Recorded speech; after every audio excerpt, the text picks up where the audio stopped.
qui se passe aujourd'hui en Égypte. Merci François, merci à tout le monde, merci au bureau de Côte d'Égypte pour cette invitation. Je salue d'abord le travail de ce scénariste, c'est un travail vraiment professionnel pour moi. Le côté du droit de l'homme, le côté juridique, c'est pas un côté de la réponse qu'on va l'avoir aujourd'hui ou demain. Il faut avoir vraiment la patience, il faut avoir vraiment un grand espoir.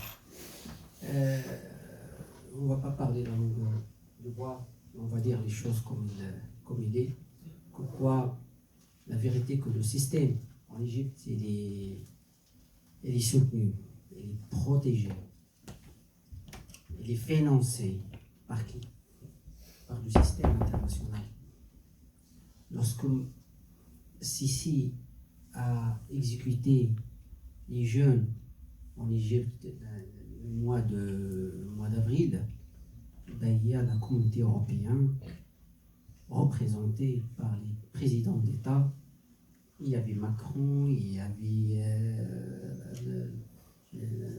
Merkel, il y avait pas mal de responsables européens qui est parti saluer Sisi à Sharm el-Sheikh. Ils ont assisté au congrès de Sharm el-Sheikh pour le féliciter d'avoir assassiné, d'avoir exécuté les innocents. Et ça, c'est grave. Et lorsqu'on revient ici en France, on revient en Europe, on parle d'abord de droits de l'homme, le non-respect des droits.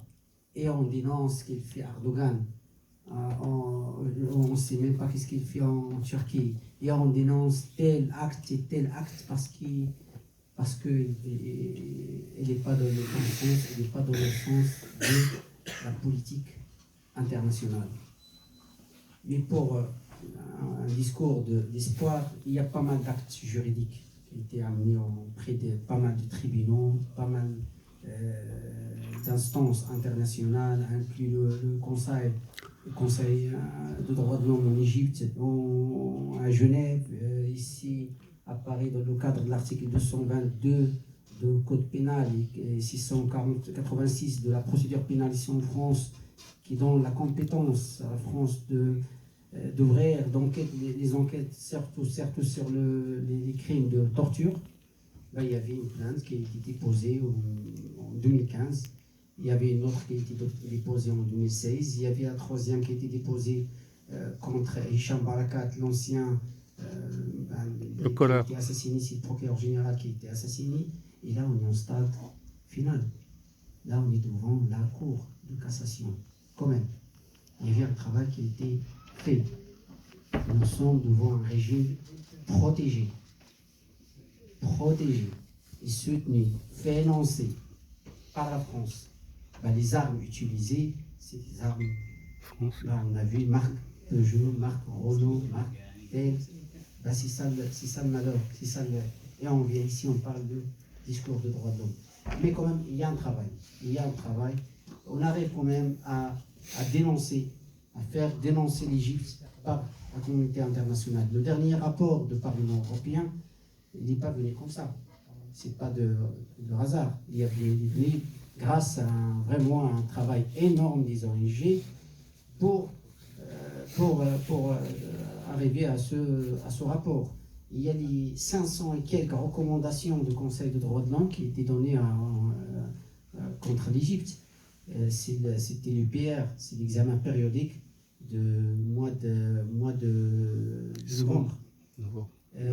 Il y a la le dernier rapport de la Commission contre la torture qui dit comme quoi l'Égypte, elle exécute, elle applique la torture systématiquement. Le terme systématiquement, ça veut dire que c'est une politique d'État. On n'utilise pas ce terme systématiquement, sauf si vraiment il y a une politique derrière. Ça veut dire qu'il y a une volonté d'État, ce n'est pas des personnes. Ce n'est pas tel officier de police ou tel gardien de prison à appliquer la torture contre. Non, c'est une politique d'État. C'est pour cela qu'il y avait ce rapport.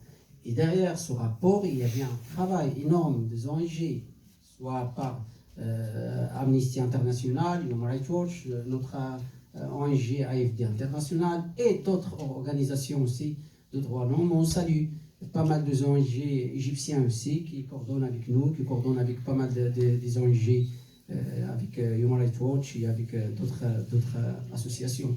Donc voilà, le travail, il est énorme, il ne reste pas beaucoup de temps. J'ai pas mal de... Il y a le dossier, il y a la dernière décision qui va sortir dans les jours qui arrivent. On préfère la prononcer et l'annoncer dans d'autres conditions. Avec les fanfares. En tout cas, avant de finir,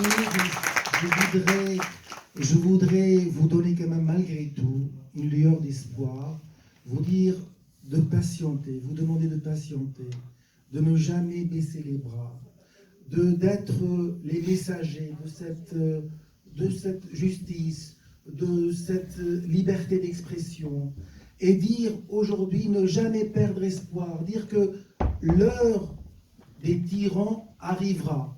Et un jour, ils seront traduits devant la justice, soit nationale, soit européenne, soit internationale.